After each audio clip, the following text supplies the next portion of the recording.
ಶ್ರೀ ಗುರುಭ್ಯೋ ನಮಃ. ಹರಿ ಓಂ. ಭಾಗವತ ಸಂಪ್ರಮೋದ ಶ್ರೋತೃಗಳಿಗೆ ಸುಸ್ವಾಗತ.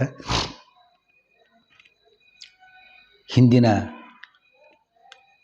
ಪಾಠದಲ್ಲಿ ಸುಮಾರು 21ನೆಯ ಎಪಿಸೋಡ್ ಭಾಗ 1ರಲ್ಲಿ P1 ಸುಮಾರು 289 ಪ್ರಶ್ನೆಗಳವರೆಗೆ ಚಿಂತನೆಯನ್ನು ನಡೆಸಿದ್ವಿ.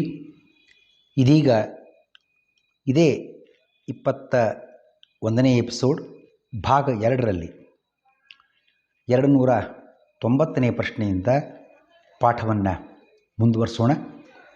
ಗ್ರಹಣ ಕಾಲಕ್ಕೆ ಖಗ್ರಾಸ ಸೂರ್ಯಗ್ರಹಣ ಕಾಲಕ್ಕೆ ಎಲ್ಲರೂ ಸಮಂತ ಪಂಚಕದಲ್ಲಿ ಬನ್ನಿ, ಕುರುಕ್ಷೇತ್ರಕ್ಕೆ ಬನ್ನಿ ಅಂತ ಆದೇಶ ಕೊಟ್ಟಿದ್ದ, ಸಂದೇಶವನ್ನು ಕೊಟ್ಟಿದ್ದ ಕೃಷ್ಣ. ಎಲ್ಲರೂ ಬಂದಿದ್ದಾರೆ. ಯಾರೆಲ್ಲ ಆ ಸಂದರ್ಭದಲ್ಲಿ ಬಂದಿದ್ದರು?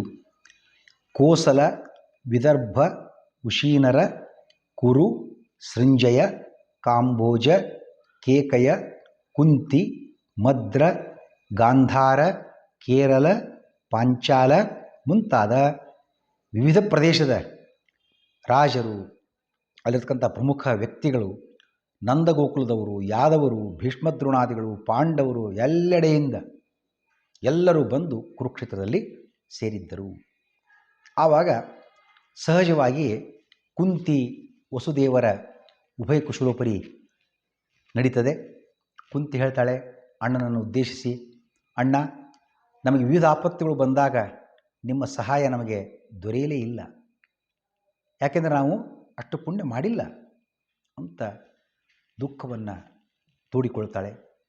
ವಸುದೇವ ಹೇಳಿದ ಆವಾಗ, ಅಮ್ಮ, ನಾವ್ಯಾರೂ ಸ್ವತಂತ್ರರಲ್ಲ, ಹರಿಯ ಕೈಗೊಂಬೆಗಳಾಗಿದ್ದೇವೆ. ಅವನು ಆಡಿಸಿದಂತೆ ಆಡುವವರು ನಾವು. ಕಂಸನ ಹಿಂಸೆಯಿಂದ ಯಾದವರೆಲ್ಲ ದಿಕ್ಕಾಪಾಲಾಗಿ ತಲೆಮರೆಸಿಕೊಂಡಿದ್ದೆವು. ಪ್ರಾಣ ಉಳಿದ್ರು ಸಾಕು ಅಂತ ಇಷ್ಟು ತ್ರಾಸು ಕೊಟ್ಟಿದ್ದವ, ಒದ್ದಾಟ. ಇದೀಗ ಸ್ವಸ್ಥಾನಕ್ಕೆ ಮರಳಿದ್ದೇವೆ ಅಂತ ಆಗ ಅನಿವಾರ್ಯ ಪ್ರಸಂಗವನ್ನು ವಸುದೇವ ತಿಳಿಸ್ತಾನೆ. ಆತ್ಮೀಯರು ಒಂದೆಡೆಗೆ ಸೇರುವ ಸಂದರ್ಭ ಅದು ಬಂದಿದೆ. ರಾಮಕೃಷ್ಣರು ಅವತ್ತು ತುಂಬ ಸಮಯ ಆಯ್ತು, ಈಗ ನಂದಗೋಕುಲವನ್ನು ಬಿಟ್ಟವರು ಬಂದಿರತಕ್ಕಂಥ ಅಲ್ಲಿನ ಸಾಕು ತಂದೆ ತಾಯಿಗಳು ನಂದ ಮತ್ತು ಯಶೋದೆಯರಿಗೆ ನಮಸ್ಕರಿಸಿ ಆಲಿಂಗಿಸಿದಾಗ ಅವರೆಲ್ಲರೂ ಕೂಡ ಆನಂದ ಬಾಷ್ಪವನ್ನು ಸುರಿಸಿದ್ದಾರೆ. ರೋಹಿಣಿ ದೇವಕಿಯರು ಯಶೋದೆಯನ್ನು ಆಲಿಂಗಿಸಿ ಹೇಳ್ತಾರೆ, ಹುಟ್ಟಿದಾಗಿನಿಂದ ತಂದೆ ತಾಯಿ ಕಾಣದೆ ತಬ್ಬಲಿಗಳಾದ ಇಬ್ಬರನ್ನು ಕೂಡ ಸ್ವಂತ ಮಕ್ಕಳಂತೆ ರೆಪ್ಪೆಯು ಕಣ್ಣನ್ನು ರಕ್ಷಿಸುವಂತೆ ನೀವು ನಂದ ಮತ್ತು ಯಶೋದೆಯರು ಬೆಳೆಸಿದ್ದೀರಿ.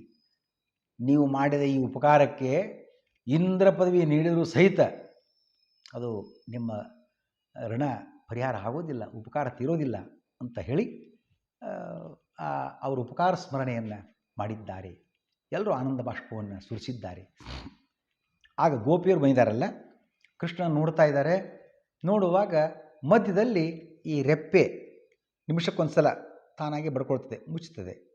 ಅದು ಕೃಷ್ಣನ ನಿರಂತರ ನೋಡಲಿಕ್ಕೆ ಫ್ರ್ಯಾಕ್ಷನ್ ಆಫ್ ಸೆಕೆಂಡ್ ಅಷ್ಟಾದರೂ ಬ್ರೇಕ್ ಆಯ್ತಲ್ಲ, ಸ್ವಲ್ಪ ಯಾಕೋ ಅವರಿಗೆ ಕಸಿಬಿಸಿ ಆಯಿತು, ನೋವಾದಾಗಾಯಿತು. ಆಗ ಅವರು ಸೃಷ್ಟಿಕರ್ತನನ್ನು ಶಪಿಸಿದರಂತೆ.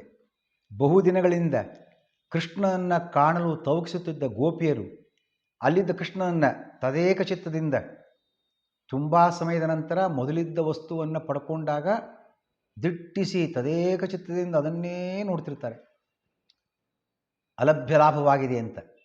ಹಾಗಿರು ಕೃಷ್ಣನ ನೋಡ್ತಾ ಇದ್ದರು.